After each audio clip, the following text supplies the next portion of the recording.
चलिए, ऐसा है कि पिछले क्लास में हम लोगों ने लेजर चैप्टर पूरी तरीके से खत्म किया, एक एक क्वेश्चन, सारे कंसेप्ट, सब कुछ खत्म, राइट। आज हम लोग को क्या करना है कि लेजर से संबंधित जो भी थ्योरी बातें हैं, थोड़ा बहुत, ज्यादा नहीं कि पूरा किताब छाप रहे हैं, नहीं नहीं, जितना जरूरत है, जितने काम का चीज है वो सब थ्योरी में हम लोग को लिख लेना है, समझ लेना है, याद कर लेना है, ठीक है। और मैं जहां तक समझता हूं कि अगर आप लोगों ने लेजर का कंसेप्ट अच्छे से समझा है तो थ्योरी समझने में दिक्कत नहीं होगा। जैसे कि जर्नल में आप लोगों को दिखाए थे, राइट, अच्छे से जर्नल का कंसेप्ट समझे थे तो कितने आसानी से थ्योरी समझ में आ गया था, याद भी हो गया था, है कि नहीं। उसी प्रकार से आइए लेजर का भी थ्योरी हम लोग करके देख लेते हैं, राइट सर। चलिए तो शुरू करते हैं। अब देखो, बात ऐसा है, आवाज बिल्कुल भी नहीं होना चाहिए क्लास में, ठीक है। और आइए शुरू करते हैं हम लोग अपना टॉपिक, जिसका नाम है लेजर का theory, right. Ledger theory, chapter ledger है और उसका थ्योरी हम लोगों को पढ़ना है। चलिए ध्यान दीजिए।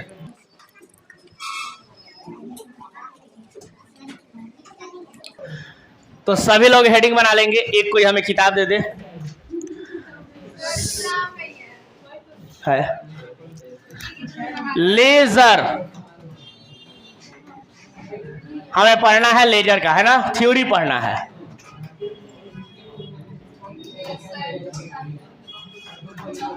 Theoretical concepts. आइए शुरू करते हैं।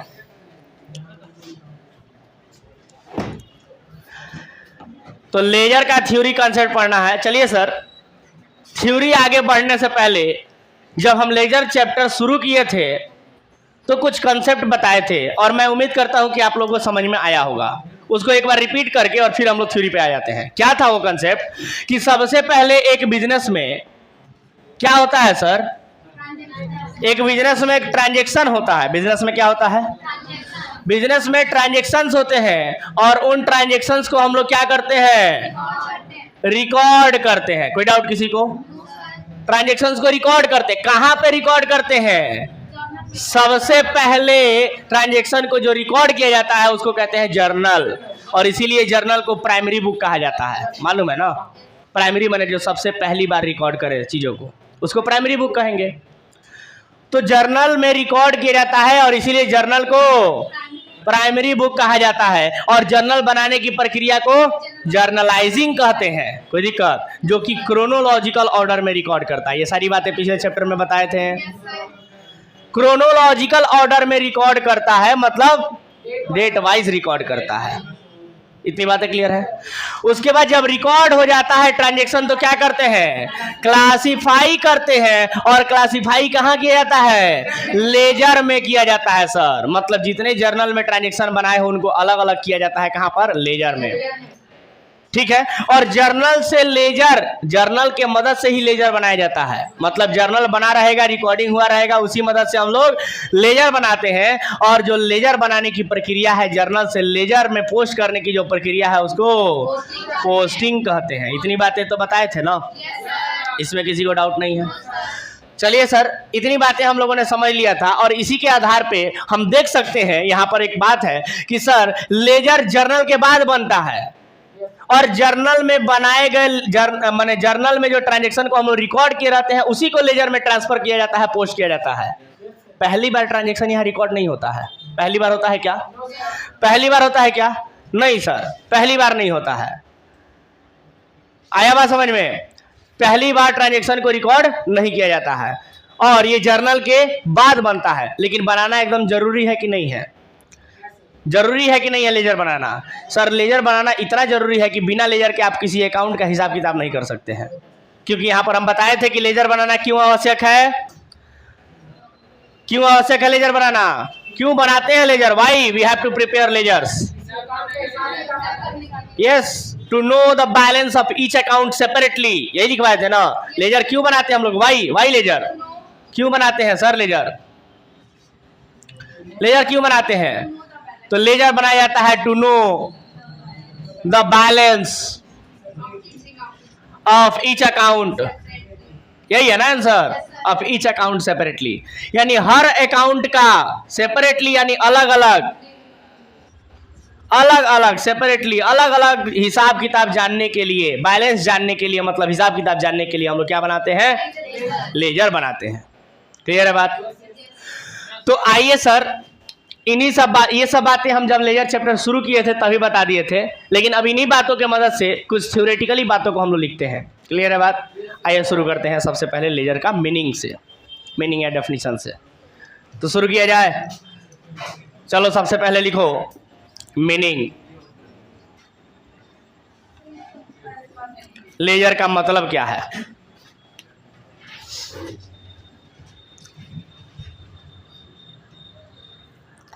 बनाना बहुत जरूरी है। लेजर मेन बुक है सर,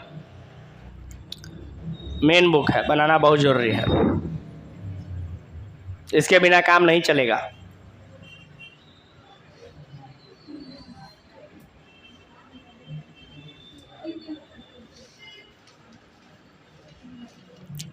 तो क्या हम लोग लेजर का मीनिंग कुछ जिस जैसे कि हम लोग समझे हैं उस प्रकार से हम लोग बना करके इसका डेफिनेशन बना सकते हैं, लिख सकते हैं? कैसे, आइए देखते हैं। तो लिखेंगे कि ledger is a principal book. देखिए लिखेंगे लेजर क्या है सर, तो ledger is a principal book. Principal book, ये एक प्रिंसिपल बुक है। प्रिंसिपल माने मेन बुक। प्रिंसिपल का मतलब, प्रिंसिपल का मतलब होता है मेन। प्रिंसिपल का मतलब मेन, तो ब्रैकेट में लिख दिए मेन। मेन बुक या प्रिंसिपल बुक कंटेनिंग, जो शामिल करता है, कंटेनिंग क्या शामिल करता है सर, कंटेनिंग ऑल अकाउंट, सारे अकाउंट को कंटेन करता है। Containing all account, containing all account to विच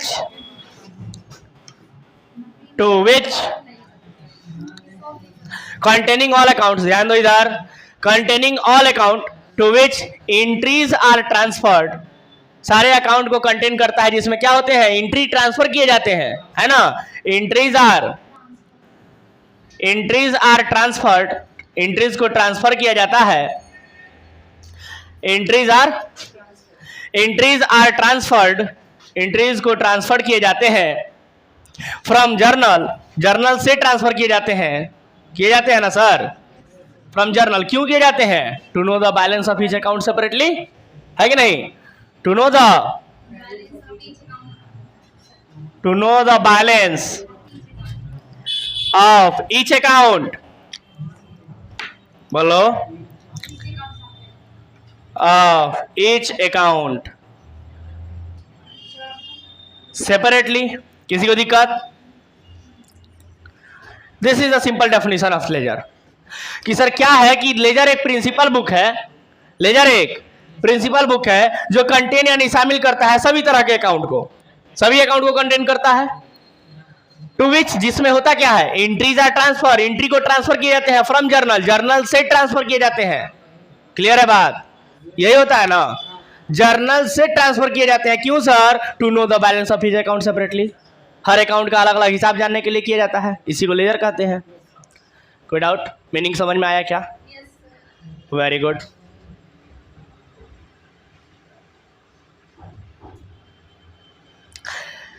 आप सभी जानते हैं कि लेजर में टोटल मिला के कितने कॉलम होते हैं? 8 कॉलम, 4 गो डेबिट में और 4 गो क्रेडिट साइड में। कोई दिक्कत? तो क्या हम लोग लिख सकते हैं कि इट हैज,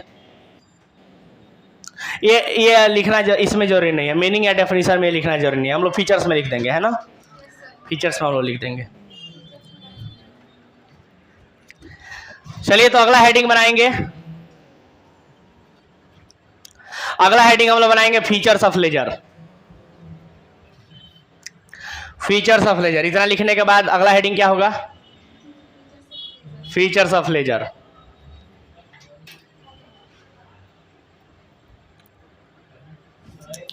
तो कोई पूछेगा लेजर क्या है तो बता सकते हो कि लेजर एक प्रिंसिपल बुक है जो सारे अकाउंट को कंटेन करता है,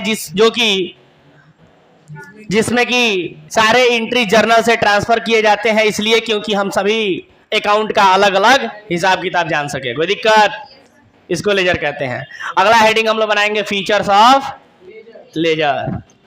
तो कहां बनाए? ऊपर का मिटाए क्या? ऊपर का मिटाते हैं। ओके,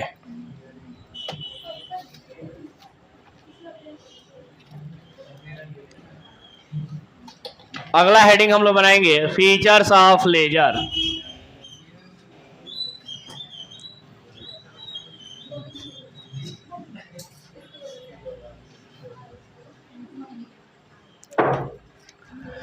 अगला heading features of ledger. Ledger का फीचर क्या होता है सर, विशेषता क्या होता है?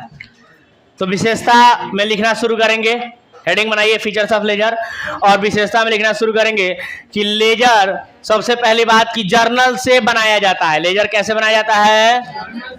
जर्नल से। तो क्या लिखे? Ledger is prepared from journal. बोलो, ledger is prepared from journal. Journal से ही लेजर बनाया जाता है। पहली बात तो ये हो गई। दूसरी बात सर, इसके 8 कॉलम होते हैं। It has 8 column. बोलो ना, इट हैज 8 EIGHT 8 कॉलम्स। इसमें 8 कॉलम्स होते हैं। कॉलम समझते हो ना? खाचा 4 गो डेबिट साइड में है, 4 गो। It has 8 column, 4 in debit side and 4 in, बोलो ना, 4 in credit side। किसी को दिक्कत? ये दोनों बात तो क्लियर हो गई सर।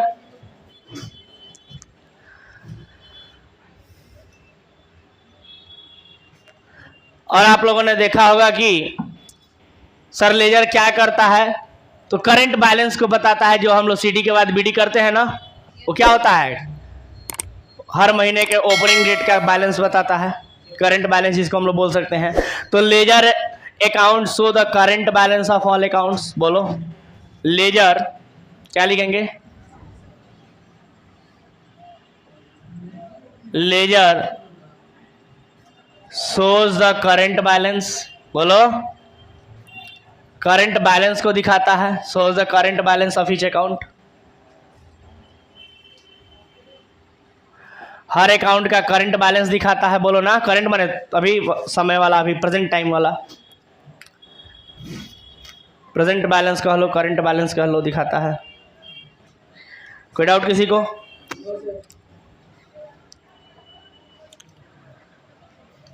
करंट बैलेंस दिखाता है। उसके बाद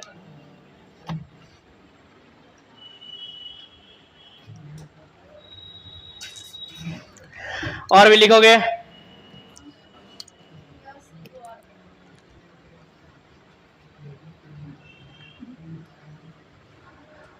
जब लेजर बन जाता है ना, तो इसी के मदद से ट्रायल बैलेंस बनता है। जानते हो आप लोग, अकाउंटिंग का जो मीनिंग होता है, उसमें अकाउंटिंग प्रोसेस में सबसे पहले जर्नल, फिर लेजर और फिर ट्रायल बैलेंस बनता है।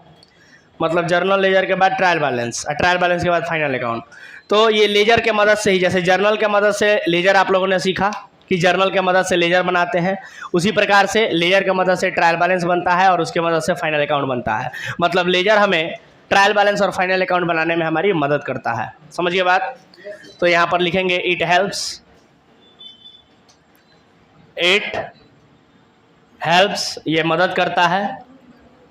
इट हेल्प्स टू प्रिपेयर, क्या बनाने में? बोलो, prepare trial balance and final account. ये trial balance and final account बनाने में हमारी मदद करता है। कोई दिक्कत? ये ट्रायल बैलेंस और फाइनल अकाउंट बनाने में हमारी मदद करता है।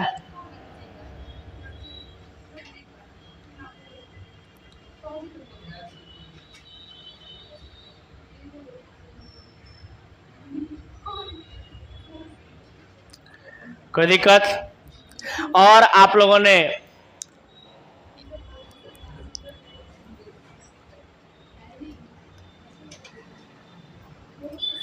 देखा होगा कि जब भी सिमिलर नेचर के ट्रांजैक्शन होते हैं, या सिंपल शब्दों में कहें तो जब भी कंपाउंड एंट्रीज आप लोग देखे होंगे, सर उन कंपाउंड एंट्रीज को क्या करता था कि मान लो कि अगर cash account debit, discount account debit to Mohan account है, जब कभी भी मोहन अकाउंट बनाओगे तो कैश है डिस्काउंट एक बार में लिख देते थे, है कि नहीं। मतलब ये कहना चाहता है कि सिमिलर नेचर का अगर ट्रांजेक्शन है या कंपाउंड एंट्रीज वगैरह है तो उनको एक साथ एक बार में लिख देता था, ठीक है। तो उसको हम लोग कहेंगे कि ledger account summarise the effect of transaction, नहीं लिखेंगे उसको कि ledger account are always balanced, लिखेंगे लास्ट नंबर। लेजर अकाउंट क्या करता है sir? Ledger account always balance, are always balanced, are always balanced. क्या बैलेंस करता है sir? To ascertain the net effect,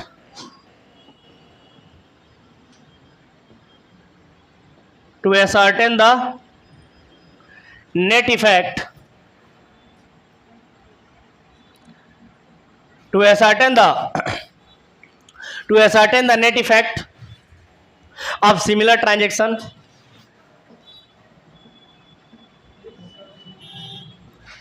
यानी जो सिमिलर ट्रांजेक्शन है उनका नेट इफेक्ट को ऑलवेज बैलेंस करता है लेजर। इस प्रकार से और भी अगर और गहराई में जाकर के हम चीज़ों को लेजर को समझे तो और भी बहुत सारी बातें लेजर के बारे में लिख सकते हैं, लेकिन चूंकि फीचर्स 5 को काफ़ी है, याद भी तो करना है, ठीक है सर, दैट्स इनफ। तो ये था आपका कि लेजर होता क्या है और उसकी विशेषता क्या होती है। Done sir. उसके बाद लेजर का फॉर्मेट तो जानते ही हो, तो लेजर का फॉर्मेट जानते हो, कोई दिक्कत नहीं है, ये भी क्लियर हो गया। नीड और इम्पोर्टेंस विशेष लिखने की आवश्यकता नहीं है, नीड और इंपॉर्टेंस विशेष लिखने की आवश्यकता नहीं है। हाँ, अब एक काम करो आप लोग, उसके बाद पोस्टिंग के प्रोसेस मैंने समझा दिया ऑलरेडी कि पोस्टिंग होता कैसे है। एक काम आप लोग करना है कि एक डिफरेंस का कॉलम तैयार करना है, difference between journal and ledger, ठीक है। Difference between journal and ledger, इतना लिखने के बाद एक कॉलम तैयार कीजिए, एक हेडिंग तैयार कीजिए पहले, difference between journal and ledger. नीचे का मिटाए क्या?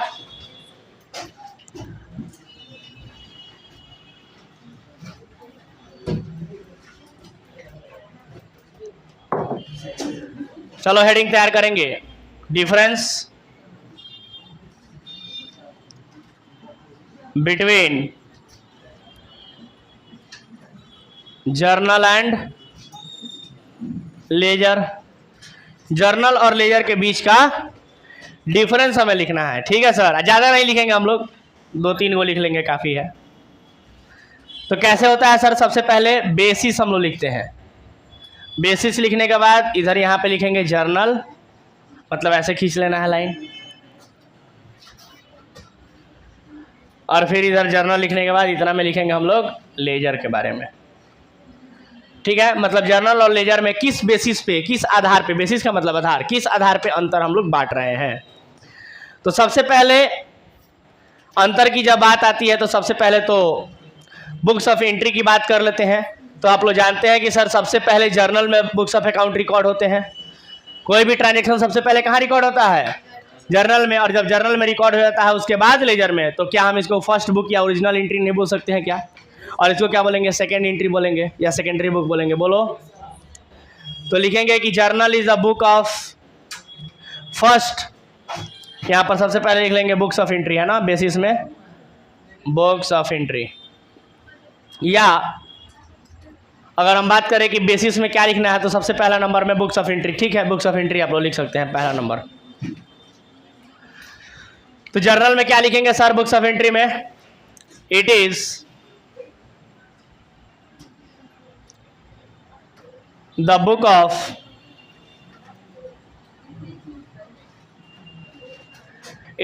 ऑफ प्राइमरी और फर्स्ट और ओरिजिनल एंट्री, कुछ भी कहो, सबका मतलब एक ही है, ओरिजिनल। और ये क्या होता है सर? लेजर। तो जर्नल के मदद से ये तैयार किया जाता है, तो ये तो प्राइमरी एंट्री नहीं हो सकता है, ओरिजिनल एंट्री नहीं हो सकता है, इसको हम सेकेंड एंट्री बोल सकते हैं क्या? Ledger is a book of secondary income या सेकेंड इनकम, बोलो। Second entry, ledger is a book of second entry. Second entry है ये सर। सेकेंड एंट्री कहने का माने कि पहले फर्स्ट में हम लोग क्या करते हैं, जर्नल में लिखते हैं और फिर उसके बाद लेजर में लिखते हैं। तो फर्स्ट एंट्री हो गया जर्नल और सेकेंड एंट्री हो गया लेजर। बोलो।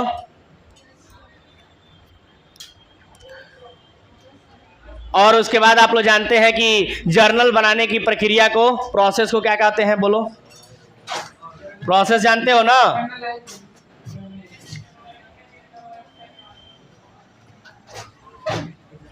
तो दूसरा डिफरेंस हो सकता है प्रोसेस।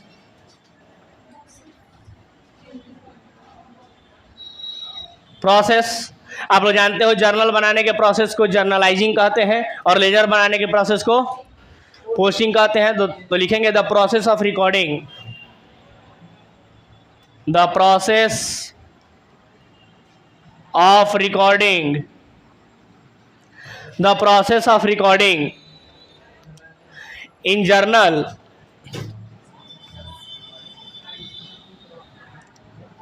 इज कॉल्ड, बोलो क्या कहते हैं इसको, बोलो क्या कहते हैं, जर्नलाइजिंग कहते हैं। किसी को दिक्कत? और लेजर बनाने के प्रोसेस को the process of recording entry in laser,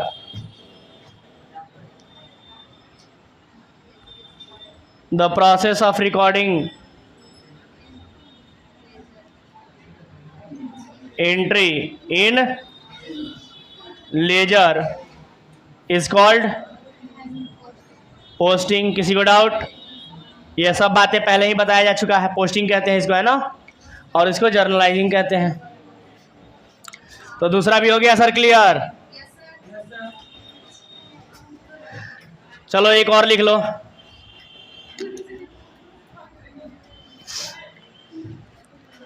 एक और लिख लो।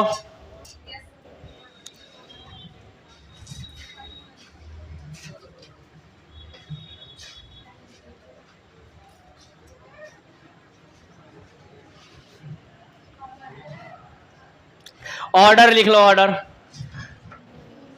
ऑर्डर लिख लो कि सर जर्नल जो होता है वो क्रोनोलॉजिकल ऑर्डर में लिखता है और जो लेजर होता है वो क्लासिफाइड फॉर्म में लिखता है। ठीक है, तो लिखेंगे order,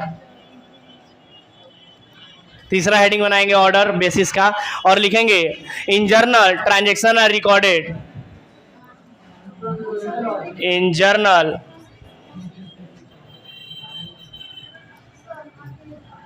transactions are recorded in a chronological order। बताए हैं, बोलो। क्रोनोलॉजिकल ऑर्डर में होता है, जबकि लेजर जो होता है क्लासिफाइड फॉर्मेट में होता है। तो लिखेंगे कि ledger contains a number of separate account, ledger contains, ledger contains a number of separate account,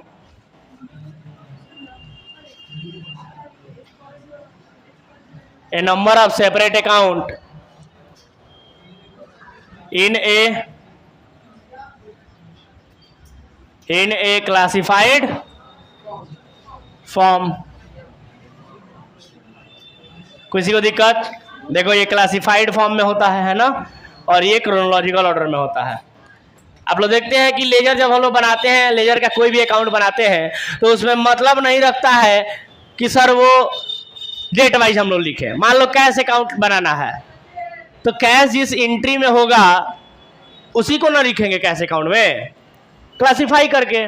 फर्क नहीं पड़ता है कि भाई ना 2 तारीख के बाद अगर 3 तारीख को कोई ट्रांजैक्शन हुआ है उसमें कैश नहीं है तो कहाँ से लिखेंगे? सिंपल सी बात है। अगर 2 तारीख के बाद 3 तारीख का कोई ट्रांजैक्शन हुआ है और 2 तारीख को कैश था एंट्री में, 3 तारीख को नहीं था, तो लिखेंगे 3 तारीख को नहीं, तो क्रोनोलॉजिकल ऑर्डर नहीं हुआ, क्लासिफाइड मैनर में हुआ है ना, क्लासिफाइड फॉर्मेट में, कि जहां जहां भी कैश मिलेगा जिस जिस डेट को मिलेगा केवल उसी डेट को लिखेंगे। तो डेट वाइज तो हुआ नहीं। तो क्रोनोलॉजिकल ऑर्डर तो बोलेंगे नहीं, इसीलिए क्या बोला गया है, क्लासिफाइड फॉर्म। समझ में आया?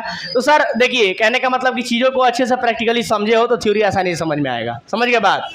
तो ये था आपका कि लेजर होता क्या है, मीनिंग आप लोगों ने समझा। मीनिंग के बाद फीचर्स देखा आपने, विशेषता, और विशेषता देखने के बाद आपने देखा कि जर्नल और लेजर में क्या अंतर है।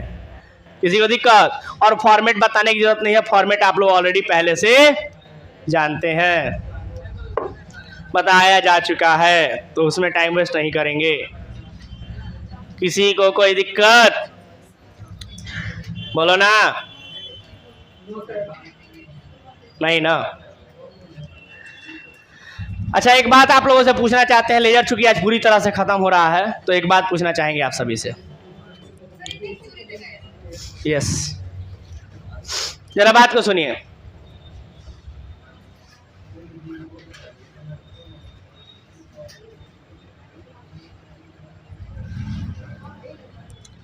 सर आप लोगों ने लेजर में बैलेंस सीडी और बैलेंस बीडी करना सीखा है क्या? सीखा है ना? बैलेंस सीडी ऑलवेज देखिएगा वो क्लोजिंग डेट को होता है। जैसे कि अगर सितंबर महीने का रिकॉर्डिंग चल रहा है तो सीडी कब होगा?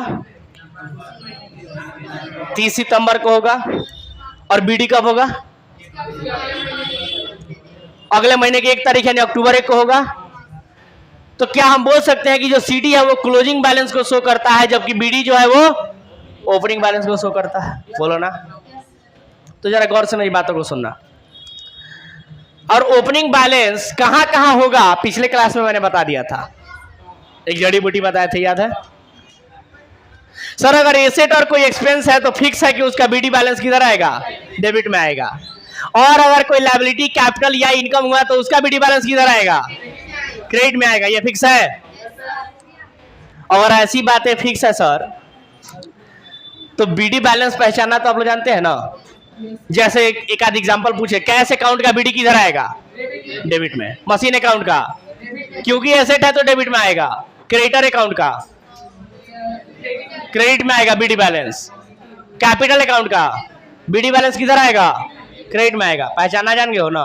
अब मजे की बात सुनना सर, ये बीडी बैलेंसेज को शो किया जाता है बाई बैलेंस या टू बैलेंस बीडी के नाम से, है ना? बैलेंस बीडी के नाम से। अगर हम कहें कि ओपनिंग जो बैलेंसेज है एसेट्स के, लायबिलिटीज के, कैपिटल के, इनकम एक्सपेंसेस जो भी है, ओपनिंग बैलेंसेज, तो ओपनिंग बैलेंस आप लोग समझ रहे हैं वर्ड से? ओपनिंग बैलेंस हम कहना क्या चाहते हैं, मतलब बैलेंस बीडी। ओपनिंग बैलेंस कहेंगे उसको। तो आपको लेजर के द्वारा सबके ओपनिंग बैलेंसेज पता है ना? सर पिछले महीने का जो क्लोजिंग था वो इस महीने की 1 तारीख को आके ओपनिंग हुआ है। मतलब अगर मान लो अगर ये महीना अगस्त चल रहा है, अगस्त के पहले जुलाई था, तो जुलाई महीने का 31 तारीख का क्लोजिंग इस 1 अगस्त को आके ओपनिंग हुआ होगा ना? तो सर ये जो ओपनिंग बैलेंसेज है आप सभी के सामने, टू बैलेंस या बाय बैलेंस बीडी करके, इनके मदद से जब हम लोग बुक्स ऑफ अकाउंट को पिछले महीने या पिछले साल जब क्लोज कर देते हैं और जब इस महीने या इस साल की 1 तारीख को जब ओपन करना होता है तो उसके लिए एक ओपनिंग एंट्री पास किया जाता है। कौन सा एंट्री? Opening entries. और ओपनिंग एंट्री सर एंट्री रटने की चीज नहीं होती है, ये मैं जब से जर्नल पढ़ा रहा हूं तभी से बता रहा हूं, एंट्री रटने की जरूरत नहीं होती है, उसके कॉन्सेप्ट्स होते हैं। और ये मैं तब से बार बार बैलेंसेज इसलिए बता रहा हूं कि मैं आप लोगों से चर्चा कर रहा हूं क्योंकि मुझे कंसेप्ट बताना है। कंसेप्ट क्या है? तो ओपनिंग एंट्री का कंसेप्ट कि जब पिछले महीने या पिछले साल में जब बुक्स ऑफ अकाउंट क्लोज हुआ है सीडी से, तो इस महीने बीडी से ओपन होगा, लेकिन उसके लिए एक एंट्री पास करना पड़ता है जिसको कहा जाता है ओपनिंग एंट्री। क्या कहा जाता है? Opening entry. कैसे होता है ये ओपनिंग एंट्री पास? तो वो तो लेजर में पोस्टिंग हो गया ना, सीडी से बीडी कर दिए, पोस्ट कर दिए। एंट्री की हम बात कर रहे हैं, जर्नल एंट्री की। तो आपने देखा होगा कि सारे एसेट्स का ओपनिंग बैलेंस डेबिट साइड में जाता है। इसका मतलब कि ओपनिंग एंट्री में सारे एसेट्स और एक्सपेंसेस जो भी होंगे उनको डेबिट में लिखा जाएगा, और लायबिलिटी, कैपिटल और इनकम जो भी होंगे उनका बैलेंस बीडी जो होता है यानी ओपनिंग बैलेंस जो होता है वो क्रेडिट साइड में होता है। इसका मतलब कि जर्नल एंट्री में वो क्रेडिट होंगे। कौन? लायबिलिटी, कैपिटल और इनकम। समझ में आया क्या? तो सर ओपनिंग एंट्री पास करने का बहुत ही सिंपल सा फंडा है। एसेट्स और expenses account debit to liability capital and income account. समझ गया? Debit credit, assets account debit, assets expenses account debit. वैसे तो हम बता दें कि एक्सपेंस और इनकम नहीं देगा, आपको 3 ही आइटम देगा, या तो एसेट्स, या तो लायबिलिटी, या तो कैपिटल, बस 3 आइटम देगा। और इन तीनों पर अगर आप फोकस करें तो एसेट्स को डेबिट किया जाता है ओपनिंग में, और लायबिलिटी कैपिटल को क्रेडिट किया जाता है। तो एंट्री सिंपल है, assets account debit to liability and capital accounts. आया क्या बात समझ में? अब सर ये एक्सपेंस इनकम क्यों नहीं देगा? क्योंकि जो भी एक्सपेंसेज होते हैं, व्यवसाय के जो भी खर्चे होते हैं और जो भी इनकम होते हैं, उनको लास्ट में फाइनल अकाउंट में ले जाकर सेटअप कर दिया जाता है और उसी का रिजल्ट निकल के आता है प्रॉफिट या तो लॉस। एक्सपेंसेज कितना दिखाए, इनकम कितना दिखाए, उसी का ना रिजल्ट प्रॉफिट या लॉस निकल के आएगा। खर्चा कितना दिखाए और इनकम कितना दिखाए, उसी का मदद से ना प्रॉफिट या लॉस निकल के आएगा। तो एक्सपेंसेज और इनकम को ले जाकर लास्ट में क्लोज कर दिया जाता है, वो अगले साल ट्रांसफर नहीं होते हैं। करेंट ईयर का खर्चा करेंट ईयर में ट्रांसफर हो जाएगा, खत्म कर दिया जाएगा, क्लोज कर दिया जाएगा। लास्ट में सिखाएंगे जब फाइनल अकाउंट हम लोग पढ़ेंगे। तो अभी तो लेजर पढ़ रहे हैं, इसके बाद ट्रायल बैलेंस और फिर फाइनल अकाउंट चैप्टर आएगा, उसमें सिखाएंगे आप लोगों को। इसलिए एक्सपेंसेज और इनकम जो होते हैं वो ट्रांसफर नहीं होते हैं। तो ट्रांसफर क्या होते हैं? सिर्फ और सिर्फ बिजनेस के एसेट्स, संपत्तियां बिजनेस के इस साल में अगले साल ट्रांसफर होंगी। इस साल के लायबिलिटी, कर्जे जो होंगे वो ट्रांसफर होंगे अगले साल। कैपिटल पूंजी जो है वो ट्रांसफर होगा अगले साल। तो सिर्फ एसेट, लायबिलिटी, कैपिटल, ये 3 ही आइटम ट्रांसफर होता है।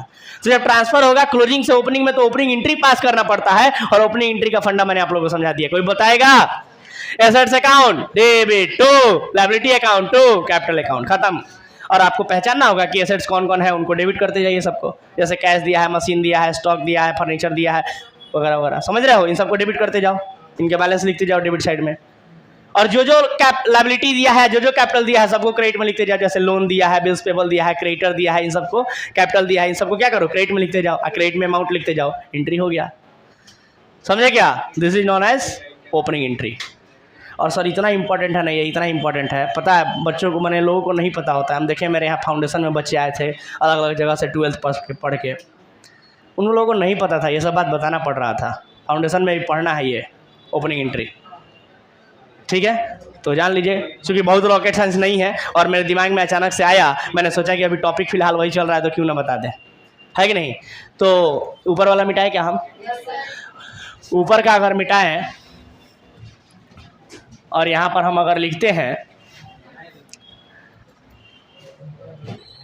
ओपनिंग एंट्रीज के बारे में, ओपनिंग एंट्री, तो ये ओपनिंग एंट्री हम रटवा नहीं रहे आप लोगों को इसके पीछे का रीजन बताए हैं कि एसेट्स डेबिट होते हैं कैसे, लायबिलिटी कैपिटल क्रेडिट होते हैं कैसे, मैंने बताया है ना पिछले क्लास में, और आज भी रिवीजन किया है उसका।